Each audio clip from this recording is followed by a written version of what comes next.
Halo.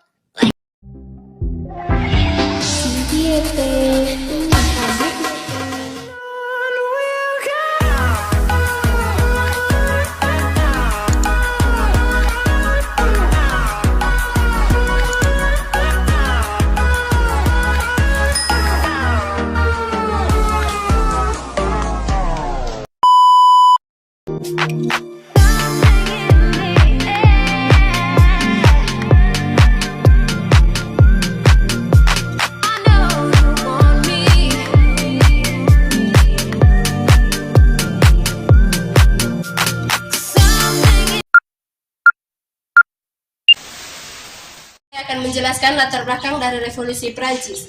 Sebelum meletus revolusi, masyarakat Prancis terbagi ke dalam 3 golongan politik.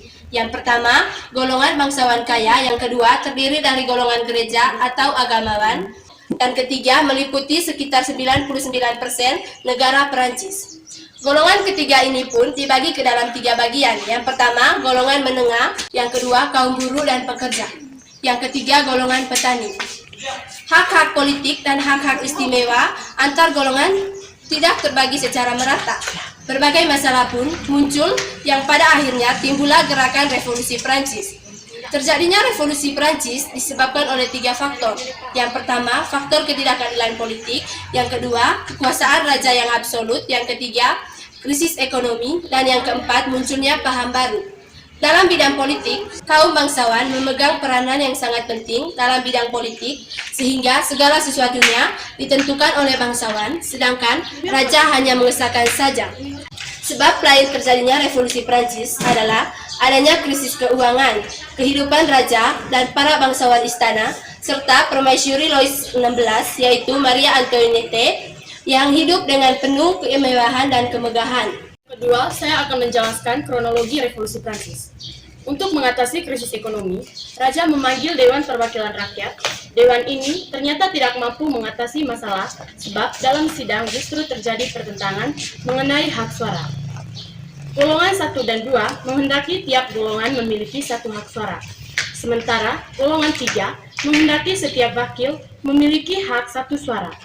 Jika dilihat dari proporsi jumlah anggota etat yang terdiri atas golongan 1.300 orang, golongan 2 300 orang, dan golongan 3 600 orang, dapat disimpulkan bahwa golongan 1 dan 2 menghendaki agar golongan 3 kalah suara sehingga rakyat tidak mungkin menang. Penyerangan ini didukung oleh tentara nasional yang dipimpin ketika terjadi pemberontakan oleh rakyat Louis melarikan diri ke luar negeri.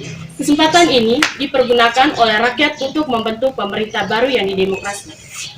Dewan Perancang Undang-Undang yang terdiri dari partai dan partai segera membentuk konstitusi Prancis pada tahun 1791 adalah Partai Proja, sedangkan Partai Jobin adalah partai yang republik.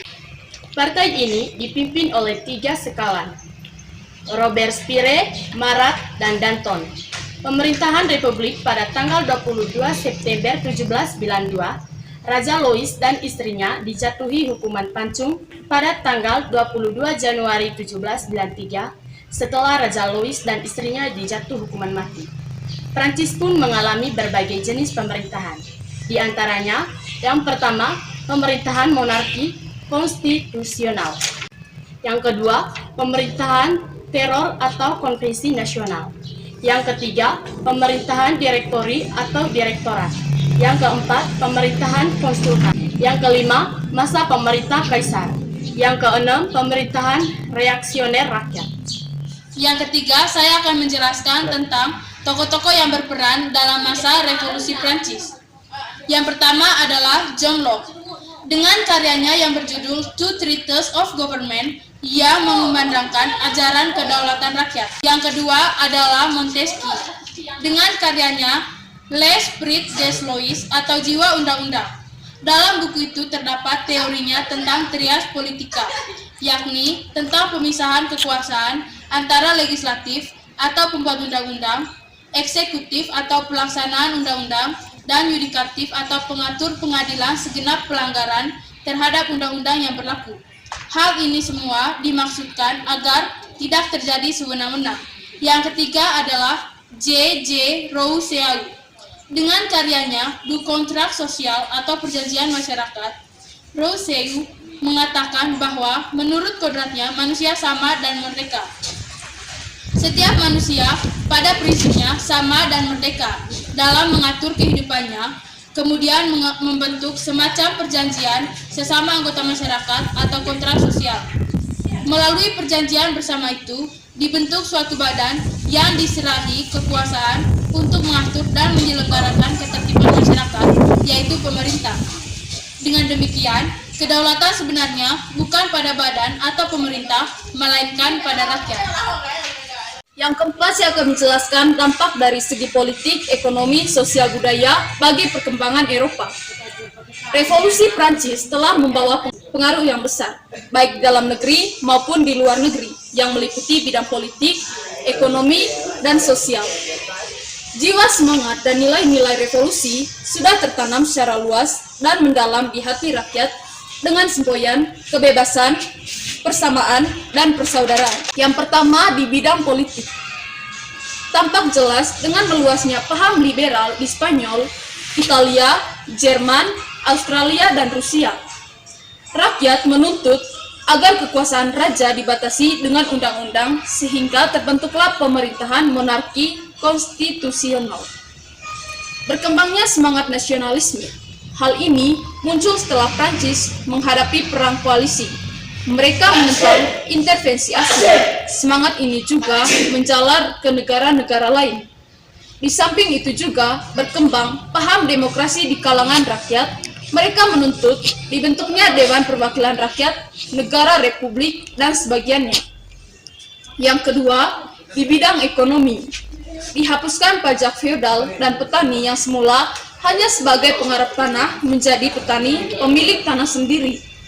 Di samping itu, dihapuskannya sistem gilde sehingga perindustrian dan perdagangan menjadi berkembang. Yang ketiga, di bidang sosial budaya. Dihapuskannya susunan masyarakat feodal yang terbagi menjadi 3 golongan dan digantikan dengan masyarakat baru yang berdasarkan spesialis kerja, seperti cendekiawan, pengusaha, dan petani, dan sebagiannya. Pengaruh pemikiran yang dihasilkan oleh Revolusi Prancis terhadap pergerakan kemerdekaan Indonesia adalah usaha untuk mewujudkan suatu negara merdeka yang bebas dari belenggu penjajahan. Pada saat penyusunan bentuk pemerintahan, para pendiri negara, the founding fathers, tidak memilih untuk kerajaan, akan tetapi memilih bentuk republik. Hal ini tampaknya secara tidak langsung mendapatkan pengaruh dari Revolusi Prancis karena bentuk negara republik memungkinkan untuk terbangunnya suasana pemerintahan yang demokratis. Seperti ini ditunjukkan oleh penyebab timbulnya Revolusi Prancis. Walau bagaimanapun, bentuk kerajaan akan cenderung mengarah pada munculnya kekuasaan raja yang absolut dan tirani, apabila tidak dibatasi dengan undang-undang. Sekian pembahasan materi dari kami. Mohon maaf jika masih ada kekurangan dalam materi yang sudah kami bawakan. Untuk itu, sesudah dinonton, jangan lupa like, comment, dan subscribe.